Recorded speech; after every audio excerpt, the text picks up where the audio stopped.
Ce matin, je vais vous parler de l'évangélisation. Oui. Mais je m'en vais vers un but particulier. L'une des choses que je crois de tout mon cœur, c'est que le Saint-Esprit est avec nous ce matin. Êtes-vous d'accord que le Saint-Esprit est dans cette Église? Parce que vous êtes dans son esprit. Que le Saint-Esprit est dans cette Église parce qu'il est en vous et que nous sommes en lui. Croyez-vous également que le Saint-Esprit est l'acteur principal dans la vie d'une Église? Mais il est aussi l'acteur principal dans le monde par son Église. Et c'est pourquoi ce matin, je voulais vous montrer des choses. Notre mission en tant qu'Église n'a jamais changé. Matthieu 28. Matthieu 28 nous donne l'envergure. Jésus s'approcha, leur dit, « Tout pouvoir m'a été donné dans le ciel et sur la terre. Allez, faites de toutes les nations des disciples, baptisez-les au nom du Seigneur Jésus-Christ. » Mais ça ne s'arrête pas là. Marc 16, 15, Guy l'a cité, il leur dit, « Allez dans le monde entier et proclamez la bonne nouvelle à toute la création. » Dans un autre texte, c'est écrit, il leur dit, « Ainsi il était écrit que le Messie souffrirait, qu'il ressusciterait le troisième jour et que la repentance et le pardon des péchés seraient prêchés en son nom à toutes les nations, à commencer par Jérusalem. » Une autre chose, Jean nous est dit ici, Jésus leur dit à nouveau que la paix soit avec tout. Tout comme le Père m'a envoyé, moi aussi je vous envoie. Une autre chose, dans Acte 1:8, vous recevrez une puissance lorsque le Saint-Esprit viendra sur vous. Avez-vous remarqué quelque chose dans ce texte-là?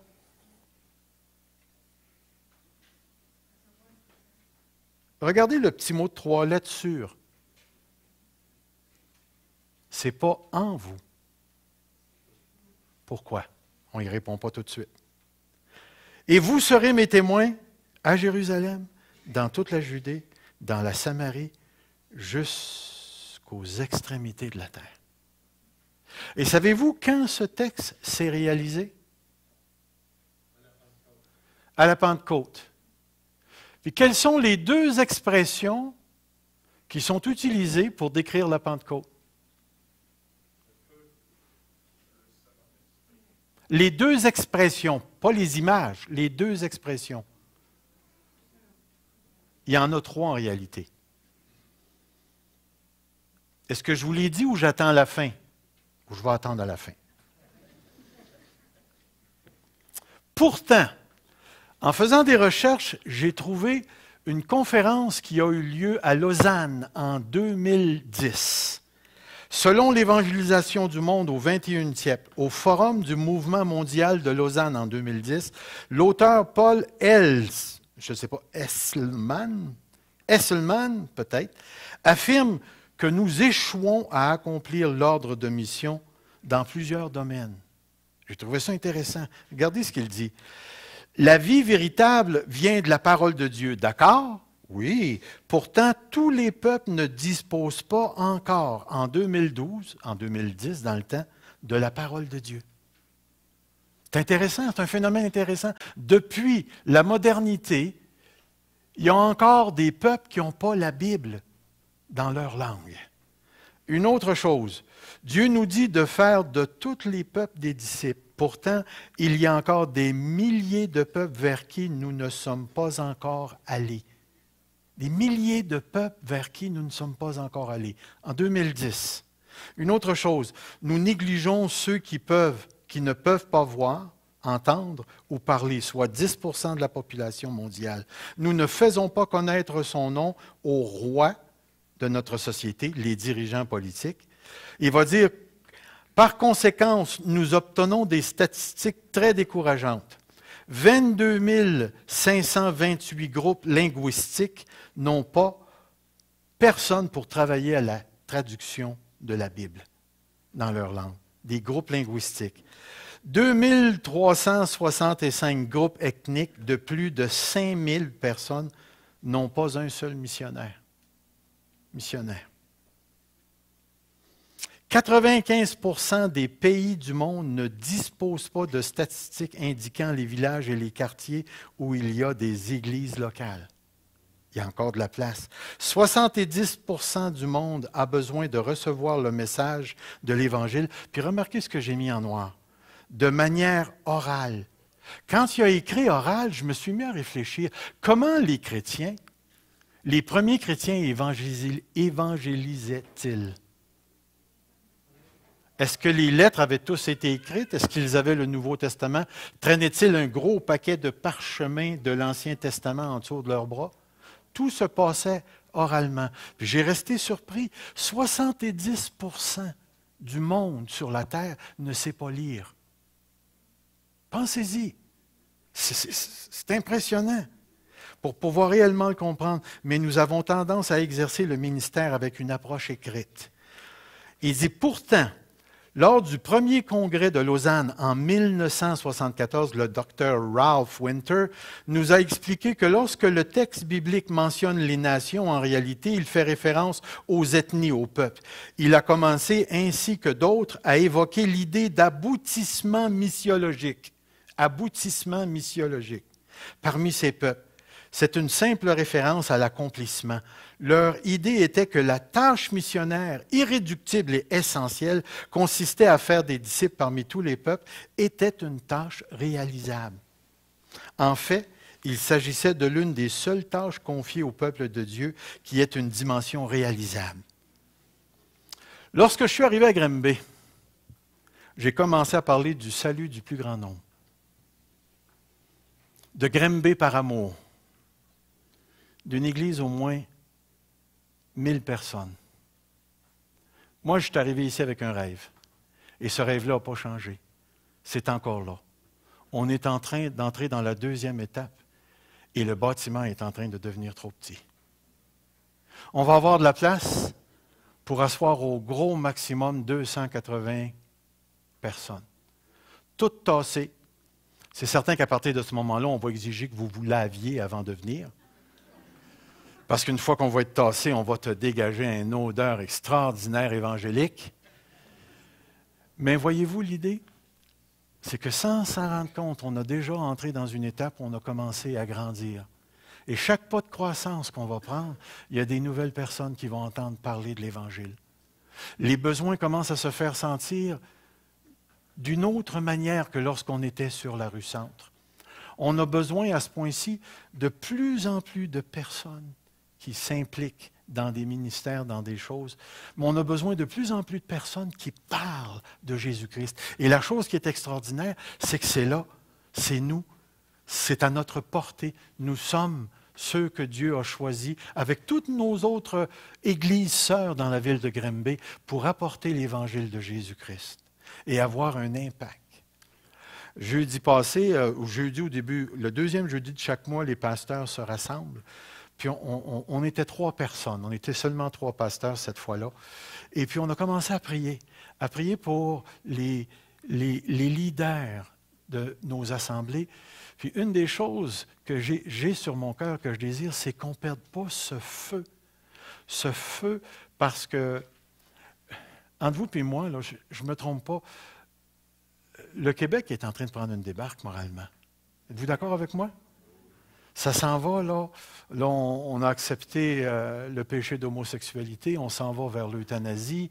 Bientôt, on va avoir la charte laïque que Mme Marois veut nous vendre. Avec cette charte-là, il va manquer juste un pas où, après ça, l'Évangile va se prêcher dans la maison chez vous, puis dans la bâtisse ici. Puis entre ta maison et ici, tu n'auras pas le droit de parler nulle part, sans te faire actionner. Ça s'en vient progressivement. Tout ce que je peux dire en une phrase bien simple, le Québec ne veut plus de Dieu. Il n'en veut plus. On veut du religieux, mais on ne veut plus de Dieu, le Dieu de la Bible. Imaginez-vous maintenant, nous, notre tâche, c'est d'apporter le Dieu de la Bible. Un peu comme dans le temps de Jésus. Les Juifs avaient déjà leur conception de Dieu et ainsi de suite. Et Jésus est entré avec la nouvelle du royaume de Dieu, puis il a été rejeté et tué. Nous, on s'en va de plus en plus vers une terre athée, un terrain athée. L'Église de Dieu a une opportunité extraordinaire de planter le pieu de l'évangélisation. Mais j'ai l'impression qu'on ne pourra plus le faire de la même manière qu'on le faisait avant. Regardez bien ce que j'ai écrit par la suite. L'idée de la grande Église numérique est stratégique. J'ai écrit stratégique et je l'ai souligné. C'est-à-dire qu'elle, cette Église, n'est pas plus sainte parce qu'il y a plus grand nombre de personnes. Entre vous puis moi, là, hein? Plus il y a de monde, plus qu'il y a de, ça commence par P. Un problème. Imaginez-vous, on se marie, on est 2, puis on a des problèmes. On ajoute des enfants, 2, 3, 4, on est rendu à 5 problèmes. Puis vous pensez qu'ici, on n'a pas de problème dans l'Assemblée? Partout, il va y avoir de l'humain. Mais qu'est-ce qu'on veut dire par stratégique?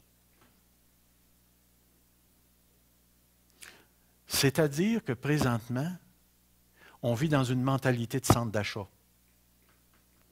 Aujourd'hui, où est-ce que vous allez faire votre épicerie? À la petite épicerie du coin ou vous allez au Super C, au IGA? Pourquoi vous allez dans ces places-là? La quantité, les prix, tout est à portée de la main, tu fais juste une affaire et ainsi de suite. C'est pas, le monde ne pense plus comme il pensait il y a 30 ans. C'est plus pareil. Elle n'est pas plus sainte, mais en raison de la nature de la société actuelle, Granby a besoin de cette grande Église pour au moins 2 raisons.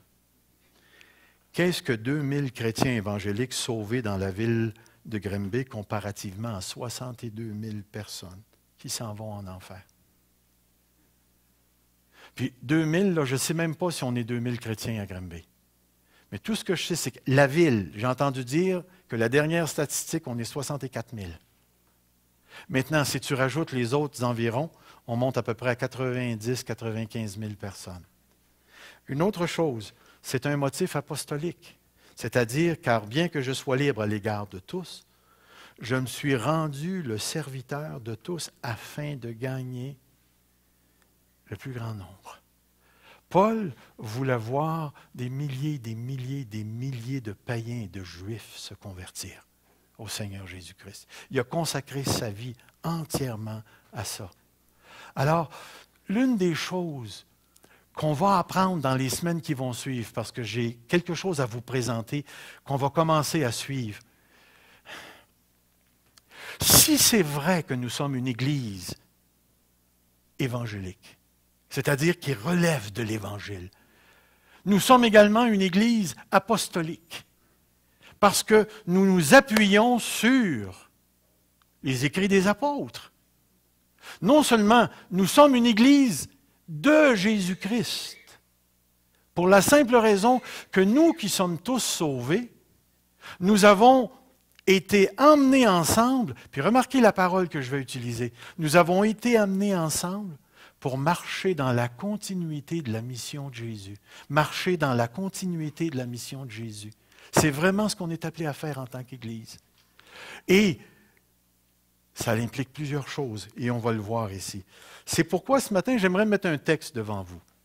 Le texte dans l'Évangile de Luc.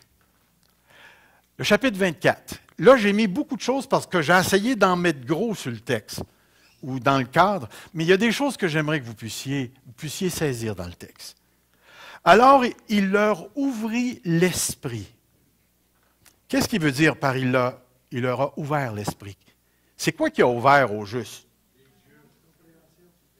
Est-ce que l'esprit, là, c'est la partie invisible de l'homme ou il parle ici de l'intelligence? Alors, vous avez une place où le mot esprit est synonyme d'intelligence. Il y en a plusieurs. Mais puis remarquez, afin qu'ils comprennent, ça a rapport. Alors, ce qu'il voulait, c'est qu'on comprenne les Écritures.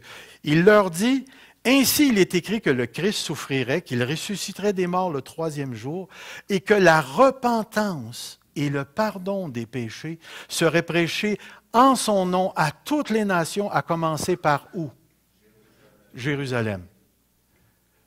Qu'est-ce qui serait annoncé à toutes les nations? La repentance et le pardon des péchés. Quel est le fondement de la repentance et du pardon des péchés dans le verset? Que le Christ souffrirait et qu'il ressusciterait des morts. Qu'est-ce qui s'est passé à la fin? Le Christ est ressuscité et qu'est-ce que les apôtres sont allés prêcher? Remarquez bien comment ça fonctionne. J'ai marqué le contenu de l'Évangile. Christ crucifié pour nos péchés, ressuscité pour qu'on ait le don de la vie éternelle. Christ est mort pour nos péchés, il est ressuscité pour se présenter devant Dieu afin de nous justifier et qu'on ait la vie éternelle. Le contenu de l'Évangile. Ensuite, regardez, vous êtes témoins. Qu'est-ce que c'est qu'un témoin? Dites-moi, c'est quoi un témoin? OK. Alors, si je vous dis ce matin, j'ai mangé 3 œufs avec des toasts au beurre de pinot. Êtes-vous témoin? Ben oui, vous êtes des témoins.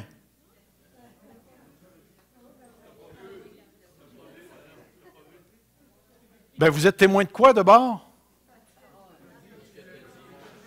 Voilà, voilà, voilà. Ouais, je ne pensais pas que je parlais à une gang d'intellos. Vous avez compris. Vous êtes témoin de ce que vous avez vécu avec Dieu. Vous êtes des témoins de ce que vous avez vécu avec Dieu. Et curieusement parlant, témoigner, ce n'est pas d'utiliser les bonnes phrases puis les bons mots. Témoigner, c'est de dire ce que Dieu t'a fait. Tu es le porteur d'une expérience salvatrice. Dieu m'a sauvé. Voici comment il l'a fait. J'étais mort dans mes péchés. Puis à un moment donné, Joe est venu me parler de l'Évangile. Puis dans mon cœur, ça a fait quelque chose. Parce que j'ai connecté avec l'Évangile. Puis j'ai réalisé que j'étais perdu. Puis que je m'en allais en enfer. Puis là, je me suis tourné vers Dieu. Puis j'ai crié à Dieu. J'ai crié tellement fort que quand je suis sorti du bois, j'étais sauvé. Je n'étais plus le même gars. Je suis arrivé chez nous, puis ma mère l'a remarqué tout de suite. Il y a quelque chose en moi qui a changé. Je viens de te témoigner, mon frère. Voyez-vous, témoigner, c'est pas « Oh, j'ai pas les bonnes phrases, je comprends pas les versets, j'ai pas mémorisé ci. » Fais juste dire ce que Dieu t'a fait. Et tu marches dans la continuité de la mission. Remarquez ensuite, « Je vous enverrai sur vous. » Encore une fois, sur vous, ce que mon Père a quoi? A promis. Remarquez l'importance qu'on est en train de dire. Dieu a fait une promesse. Puis c'est quoi cette promesse-là? C'est quoi la promesse? C'est le Saint-Esprit.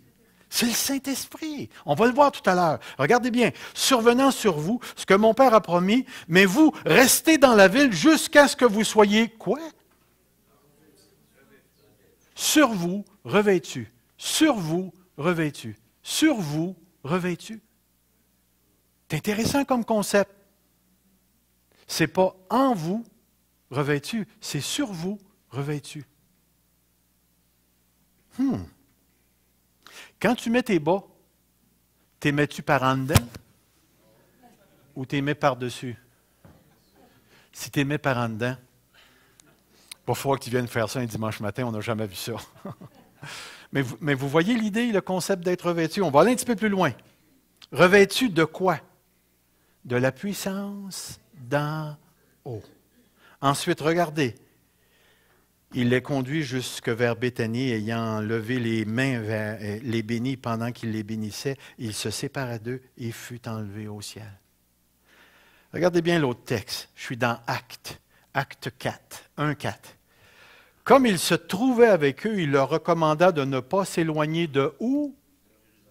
Et qu'est-ce que dans l'autre texte il avait dit? De rester, de ne pas s'éloigner. C'est intéressant. Voyez-vous ce que je suis en train de faire? Je suis en train de connecter l'évangile de Luc avec les actes des apôtres en disant que l'enlèvement du Seigneur Jésus-Christ, c'est le lien entre la fin du livre des actes, c'est-à-dire la fin de l'évangile de Luc, et le commencement. C'est comme si Jean n'aurait jamais dû être entre les deux. C'est comme si Luc a écrit deux ouvrages qui sont interconnectés par le fait que Jésus, pendant 40 jours, il s'est montré à ses disciples et après ça, il a été enlevé au ciel. Puis remarquez bien le langage. De ne pas s'éloigner de Jérusalem, mais d'attendre ce que le Père a ou avait. On retrouve encore le concept de la promesse, comme on a retrouvé dans l'autre texte. Ce que je vous ai annoncé, leur dit-il, car Jean a baptisé d'eau, mais vous, dans peu de jours, vous serez baptisés du Saint-Esprit. En passant, qu'est-ce que ça veut dire être baptisé du Saint-Esprit dans ce texte-là? Oui, ça veut dire être revêtu, et ça a le rapport avec le mot qu'on vient de lire. Mais d'attendre ce que le Père avait, ça a rapport avec la promesse. Baptisé du Saint-Esprit, survenant sur vous, promesse. Est-ce qu'on est en train de dire que Luc a une manière tout à fait particulière de nous parler du Saint-Esprit qu'on ne retrouve pas chez Paul, qu'on ne retrouve pas chez Matthieu, qu'on ne retrouve pas chez Marc, qu'on ne retrouve pas dans l'Apocalypse? Est-ce qu'on est en train de dire que Luc est en train de nous dire quelque chose de tout à fait particulier sur la Pentecôte? Parce qu'oubliez pas, quand est-ce qu'ils ont été baptisés du Saint-Esprit? Dans le chapitre 1 ou dans le chapitre 2 de Actes? Puis dans le chapitre 2, qu'est-ce qu'ils ont reçu dans le chapitre 2? La puissance. Mais ils ont reçu aussi la promesse. Puis ils ont reçu la puissance pour être des... Wow! Êtes-vous en train de me dire que c'est tout connecté ensemble, ça? La promesse, revêtu du Saint-Esprit, baptisé du Saint-Esprit, qui serait la même chose qu'être revêtu du Saint-Esprit. La promesse du Père, être témoin. Commencer par Jérusalem, le même programme qu'on retrouve dans Luc. Parce que, regardez, c'est ça qu'il dit. Alors, les apôtres, blablabla, verset 7, verset 8, mais vous recevrez une puissance, le Saint-Esprit, puis remarquez comment c'est écrit, survenant sur vous. Et vous serez mes témoins. Où? À Jérusalem. Écoutez, la fin de l'évangile de Luc et le commencement des livres des Actes des Apôtres sont interconnectés ensemble. Et Luc est en train de nous révéler de quelque chose de tout à fait particulier. Regardez, j'ai essayé de mettre les deux textes ensemble. Je sais que c'est pas mal collé ensemble, mais j'ai essayé d'aller chercher les gros. Regardez ici, j'ai mis en bleu, vous êtes témoins. De l'autre côté, vous serez mes témoins. J'ai mis en rouge, mon Père a promis, puis j'ai marqué de l'autre côté que le Père avait promis. En noir, vous serez revêtus, et j'aurais dû aussi dire sur vous. Et ici, dans Acte 8.1, survenant sur vous, et en vert, de la puissance d'en haut, et en vert, vous recevrez une puissance, le Saint-Esprit. On se rend compte que tous ces éléments-là sont interconnectés ensemble. Interconnectés ensemble. Et c'est pourquoi je me pose cette fameuse question-là. Le livre des Actes nous parle du Saint-Esprit, mais nous en parle de quelle manière? La Pentecôte, est-ce que c'est vraiment la naissance de l'Église ou c'est l'Église équipée pour la mission? Est-ce que vous me voyez où je veux m'en aller? Si la Pentecôte n'est pas la naissance de l'Église, comme plusieurs théologiens le pensent, ça veut dire que l'Église existait avant la Pentecôte. Et où elle était, cette Église-là? Ah oui? Où? Où à Jérusalem?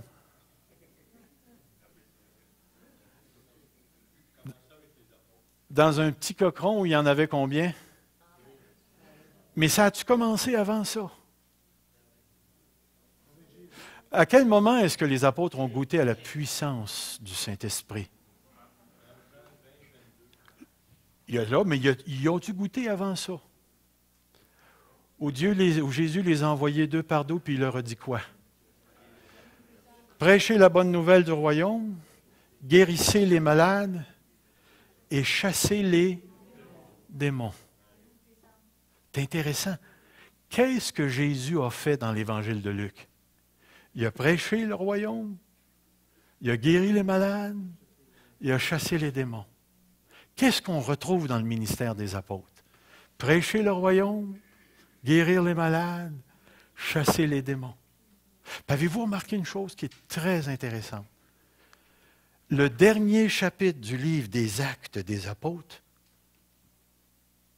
c'est comme si le livre ne finit pas. Comment ça finit? Bon, bien, Paul, il y a la liberté, puis les gens qui veulent être évangélisés vont le voir. Paf, le livre finit. Pour que ça finisse bien, il aurait fallu que Paul se fasse couper la tête. Clic! Fini. Les Actes des apôtres, c'est fini. Non. C'est comme si le livre ne finit pas, dans le sens que l'Église qui va suivre la période apostolique va marcher dans la continuité de la même mission. Alors on se retrouve lorsqu'on parle d'évangélisation, j'aimerais vous dire qu'il y a tout un contexte à la fois biblique, apostolique et théologique, dans lequel on est en train de dire que l'Esprit de Dieu n'a jamais perdu de vue la mission du Seigneur Jésus-Christ. Ça a toujours été l'intention du Saint-Esprit de répandre l'Évangile jusqu'aux confins de la terre. On a vu par les statistiques qui ne remontent pas de très loin, de la conférence de Lausanne en 2010, qu'il y a encore beaucoup de travail à faire sur la terre. Beaucoup de travail à faire sur la terre.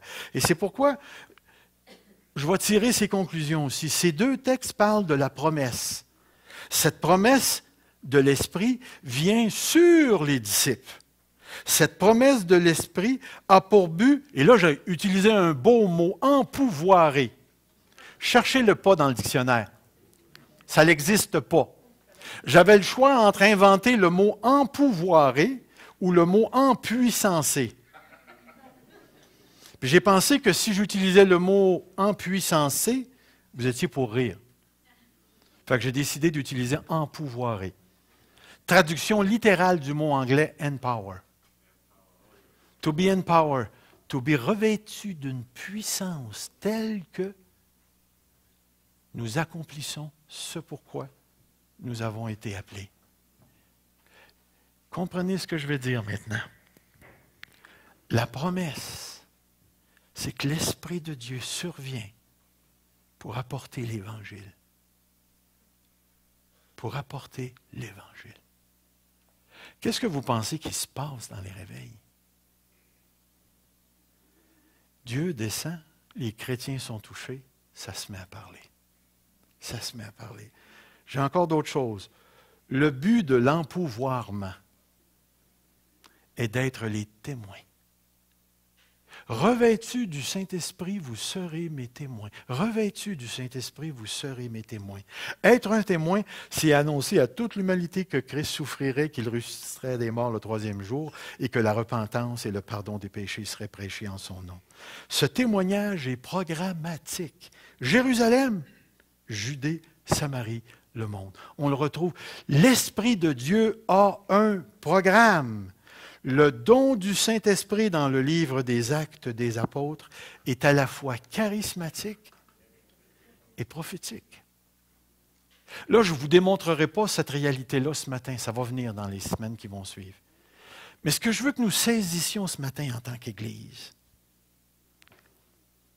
c'est que si nous sommes appelés à répandre la parole de Dieu, il faut qu'on soit revêtu de cette puissance-là. Comprenez bien, je vais faire une différence ici entre être habité du Saint-Esprit et être revêtu du Saint-Esprit. Et il y a une chose que j'ai fait que je vais vous démontrer par les textes des Écritures. Chez Luc, on ne retrouve pas l'expression « habiter du Saint-Esprit »,« demeure en vous ». On ne retrouve pas ça. J'ai pris tous les textes dans Luc et dans les Actes des Apôtres, partout où le mot « esprit » apparaissait. Puis j'ai éliminé tous les textes où l'esprit était associé avec l'homme, comme on a vu tout à l'heure. Il leur ouvrit l'esprit. Ça n'a rien à voir avec l'évangélisation, sinon qu'une action de Dieu pour les emmener à comprendre. J'ai éliminé tous les textes où l'Esprit faisait référence à l'homme. Et j'ai gardé juste les textes qui ont rapport au Saint-Esprit. Et laissez-moi vous dire, il y en a beaucoup. Luc est peut-être l'un des personnages dans le Nouveau Testament qui parle le plus du Saint-Esprit. C'est lui qui parle le plus d'être rempli du Saint-Esprit et c'est lui qui parle le plus d'être baptisé du Saint-Esprit. Mais il va utiliser des expressions comme « sur lui »,« sur nous »,« sur vous »,« rempli du Saint-Esprit »,« plein de l'Esprit »,« baptisé du Saint-Esprit »,« saisi du Saint-Esprit »,« recevoir le Saint-Esprit ». Il n'y a pas une place où Luc parle que l'Esprit vient demeurer en nous. On retrouve ça chez Paul et on retrouve ça dans l'Évangile de Jean. Nous viendrons et nous ferons notre demeure en vous. Voyez-vous, les auteurs du Nouveau Testament mettent leur emphase à différentes places. Et quand on arrive à comprendre que tel auteur met l'emphase sur telle chose, c'est parce que cet auteur-là a été dirigé par l'Esprit de Dieu lorsqu'il a écrit pour parler à cette situation-là. Et lorsqu'on arrive chez Luc, l'Esprit est un don à recevoir, mais il y a quelque chose que je vais affirmer dans le courant des semaines qu'on va suivre, qui est super important. L'esprit est fonctionnel. Fonctionnel. Dans le mot fonctionnel, vous avez le mot fonction. L'esprit, dans les écrits de Luc, est orienté vers une tâche. Orienté vers une tâche. Et non la méditation. Orienté vers une tâche, celle de répandre l'Évangile de Jésus-Christ. Et ce qu'on va faire pendant quelques semaines, c'est ceci. Donc, dans les prochaines semaines, nous tenterons de comprendre l'activité charismatique, et j'aurais dû aussi écrire prophétique, de l'Esprit de Dieu et la mission de l'Église dans le livre des Actes des Apôtres. Les apôtres sont entrés dans une culture polythéiste, plusieurs dieux. Ce n'étaient pas des incroyants dans le sens où nous on parle. En 2012, 2013, c'est vrai, on est en 2013, j'ai ma théorie du pourquoi il n'y a pas tant de miracles que ça. Voyez-vous, soit que l'Église ne fait pas sa job, que les chrétiens sont incroyants, ou soit que Dieu a livré le Québec à lui-même.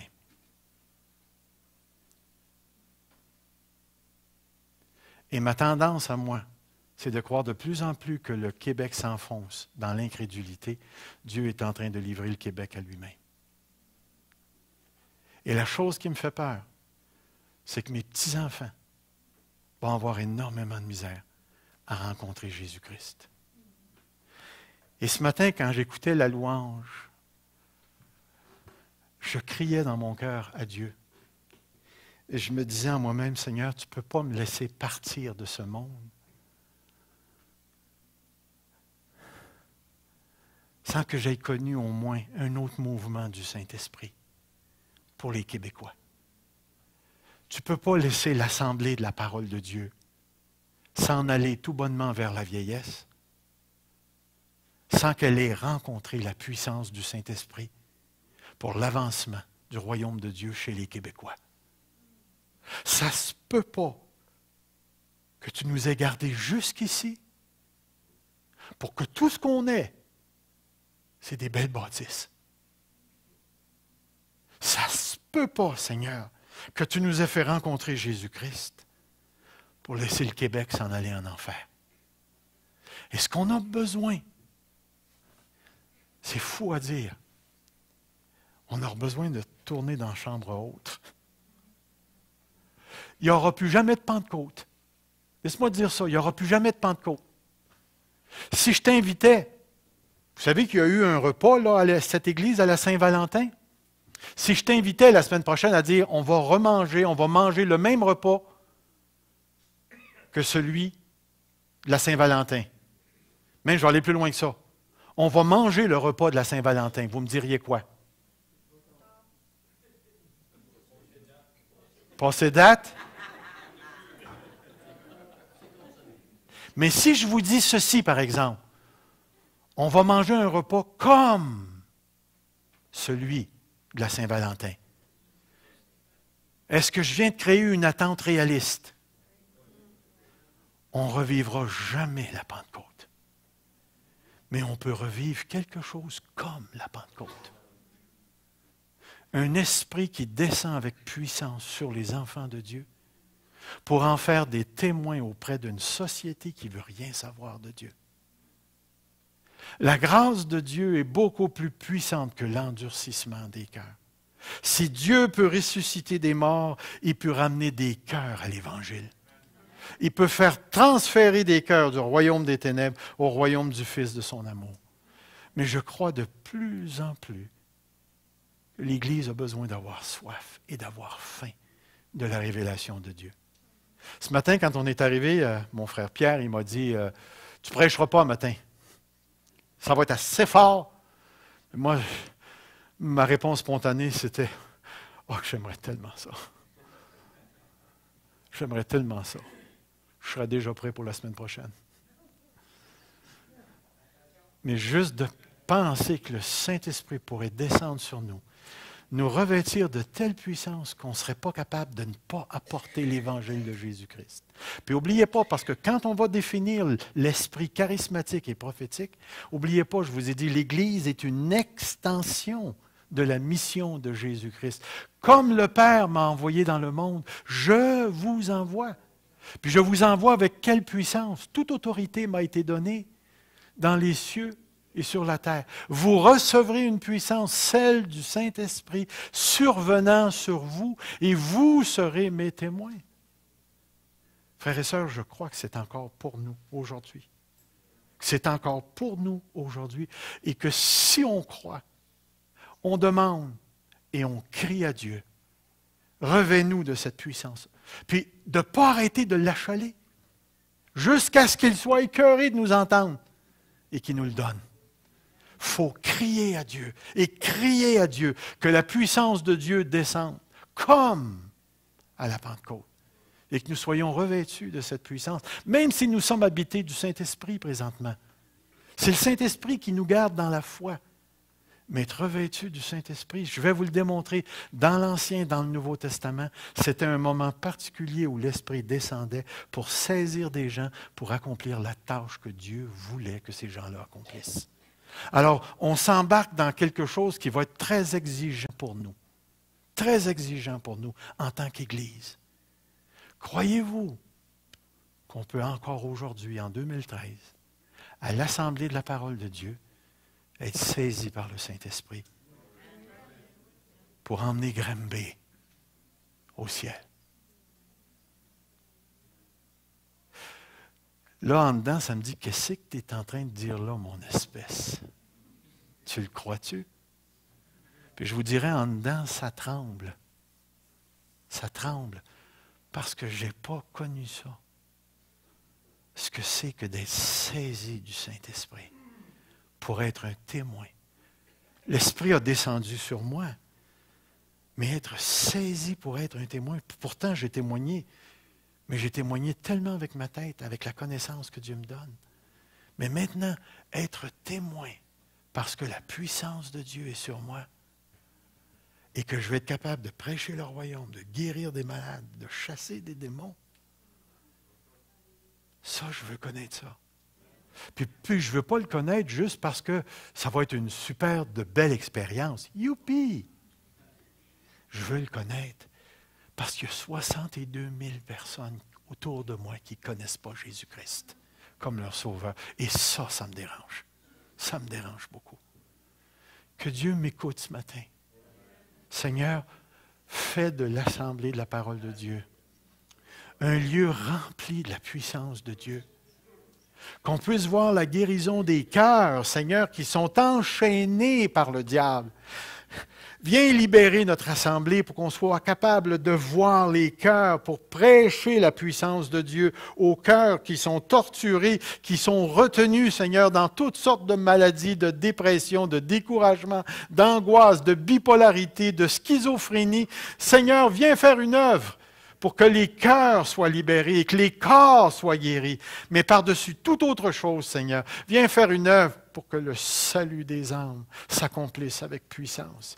Et que des milliers de personnes dans cette ville connaissent Jésus-Christ comme leur sauveur personnel. C'est trop petit, Seigneur, ici. C'est trop petit, c'est pas assez grand. Trouve-nous une autre place, Seigneur. Trouve-nous une autre place, Seigneur. Une autre place plus grande que ça, Seigneur.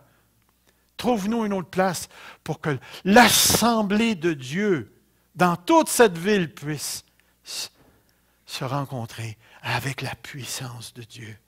Seigneur Dieu, oh Seigneur Dieu, écoute cette prière ce matin. Laisse pas Grimby s'en aller en enfer, Seigneur. Laisse pas cette ville. Laisse pas les mères de famille, les pères de famille, les enfants, Seigneur, les écoles qui sont en train d'enseigner le mensonge religieux. Laisse pas le gouvernement, Seigneur, s'en aller en enfer. Ils en ont tous besoin. Laisse pas les dirigeants politiques de cette ville, Seigneur, couler.